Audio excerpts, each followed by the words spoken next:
Lebanon has been active and quite hot since Saturday when Hamas militants carried out the terrorist attack in southern Israel that killed more than 1,200 Israelis. There's been skirmishes between Hezbollah fighters and the Israeli military every day. It's sort of been anti-tank fire and small missiles going back and forth. The hope, certainly in Israel, is that Hezbollah will not launch a major attack.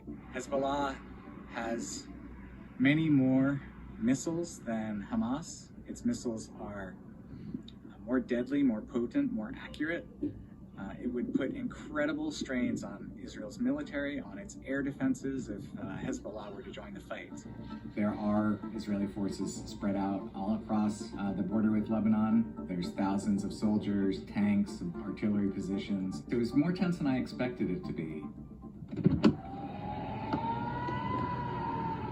We got to the Israeli border and there were air raid sirens that started going off, indicating that there was potentially incoming missiles or drones or maybe even ground forces, Hezbollah forces coming in. We got to a spot where there was an Israeli military patrol and they waved us into a bomb shelter in the middle of the forest, essentially. And said, you gotta get out of your car now. You gotta come into the shelter now. And so we ran into the shelter. Hey guys. How are you? There was about a half dozen Israeli soldiers in there and a handful of Israeli civilians. They were incredibly tense and anxious, and they were getting reports over the radio.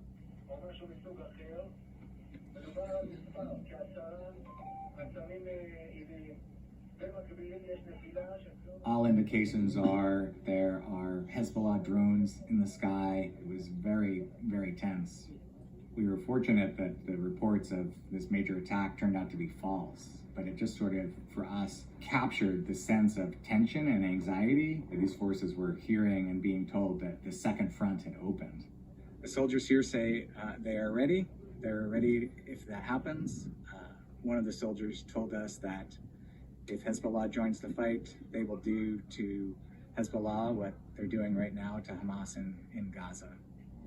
Hezbollah is a much more fearsome military organization than Hamas. They have hundreds of precision-guided missiles that can effectively target Tel Aviv, and so it's going to be a much harder fight for Israel. So it would be a real strain for the military